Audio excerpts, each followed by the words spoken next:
These are football legends who hate each other to death. And where better to start off than the historic feud between Roy Keane and Patrick Vieira. Between the late 90s and early 2000s, Manchester United and Arsenal were the two most dominant teams in the Premier League. Their rivalry was unmatched, and more often than not, Keane and Vieira were the centre of it. Now usually when these guys met on the pitch, it was like watching a street brawl, with bone-crushing tackles flying left, right and centre. But in 2005, things went from spicy to nuclear. The whole episode started in the famous 2004 season when Arsenal won the league without losing a single game. The Gunners continued this invincible run into the next season, until, you guessed it, Manchester United popped their bubbles with a controversial 2-0 win at Old Trafford. This result prevented Arsenal from reaching the milestone of 50 league games unbeaten, but more importantly, it triggered the infamous Pizzagate saga, where a 17-year-old Cesc Fabregas hurled pizza at Sir Alex Ferguson, who was 63 at the time. Now that's the height of disrespect, and the United players were clearly not having it, especially Roy Keane, who was the captain of the side. So, when both teams met for the return match at Highbury, and Patrick Vieira tried to intimidate Gary Neville after the pre-game warm-up, it was the perfect excuse for Roy Keane to retaliate. Keane went absolutely berserk, and if not for the quick intervention of other players who held the United captain back, Vieira could have received a Keno crunch tackle on his face. The French midfielder could count himself lucky. Unfortunately, David Beckham couldn't say the same when he got caught in the crossfire of Fergie's fury back in 2003. After a 2-0 loss to Arsenal, the big boss was fuming, especially at Beckham for some sloppy defending. And you know how Fergie can be when he's conducting his hairdryer sessions. He erupts quicker than a volcano.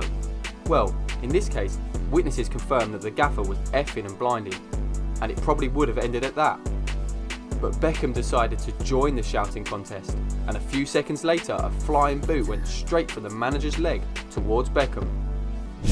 Thankfully, Fergie couldn't find the accuracy to hit the bullseye as the boot landed on the right side of Beckham's head. But ultimately, this incident marked the end of David Beckham at Manchester United. Talk about a sad end to a wonderful love story. Yaya Toure was another player who left Manchester on a sad note, only in his case, he was on the blue side of the city. Dubbed the noisy neighbours, Man City were just an average team until Yaya Toure came rolling in from Barcelona in 2010. With Toure leading the charge, City quickly went from underdogs to top dogs, snagging their first Premier League titles and an FA Cup trophy. At this point, it looked as though the Ivorian would continue to dominate, but Pep Guardiola arrived in 2016 and disrupted everything. You see, Toure and Guardiola had an ongoing rift from their time in Barcelona, and once the Spanish tactician touched down in Manchester, he made sure to reignite it. Both men fell out regularly, and at some point, Toure was banished from the team completely. Eventually, after 2 seasons of enduring themselves, Yaya Toure left Manchester City, but not without throwing a parting shot at Guardiola.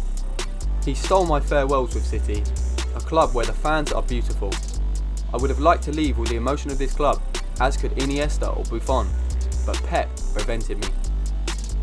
Just when you thought the drama was over in Manchester, Jose Mourinho and Paul Pogba decided to join the party some months later. So United were knocked out of the Carabao Cup by Derby County, and the mood at Carrington was solemn. But things took a toxic turn when Pogba strolled onto the training pitch, giving Mourinho the cold shoulder as he greeted everyone but the gaffer. Next thing you know, Mourinho's firing questions at Pogba, and let's just say the Frenchman wasn't having it. Their little chat quickly escalated into a full-blown argument.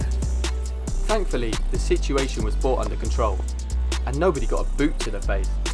But would you believe it if I told you this whole debacle was caused by an Instagram post? Yeah, you heard that right.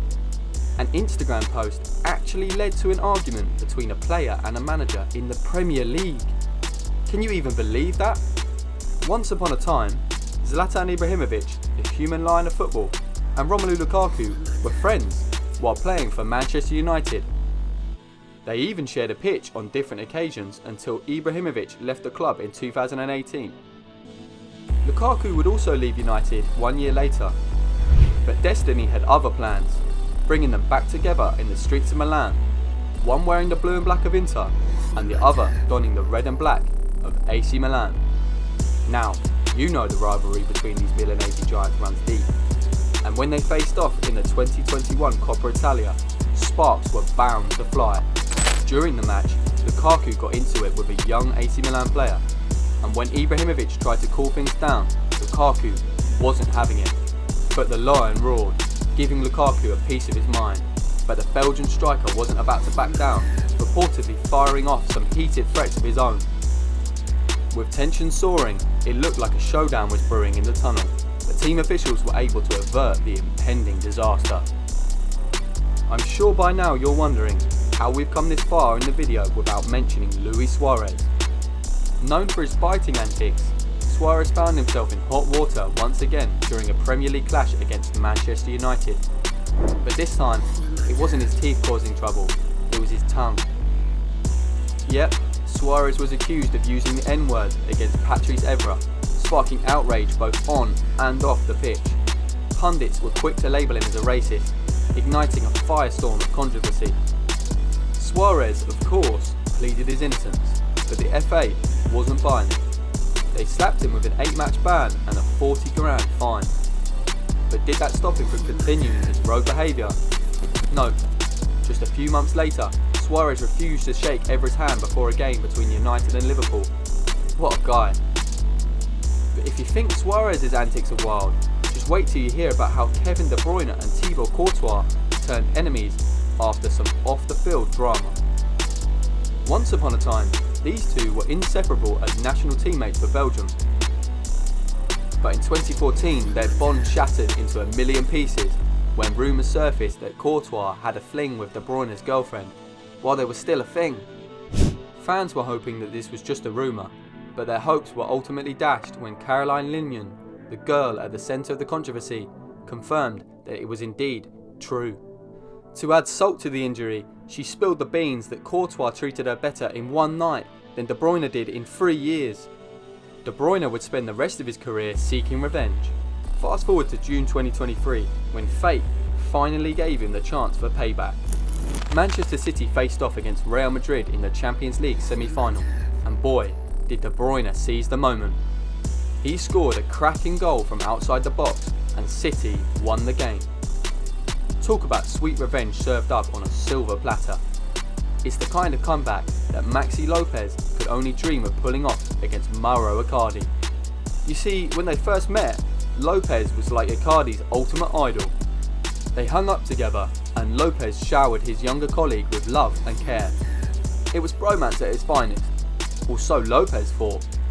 In a shocking twist of events, Icardi decided that the best way to repay the love he received was to have an affair with Lopez's wife, and as if that wasn't enough, he went on to marry her and even made her his agent. From then on, it's like a scene from a Shakespearean tragedy. Lopez and Icardi go from BFFs to mortal enemies faster than you can say red card. But as you know, fate has a wicked sense of humour.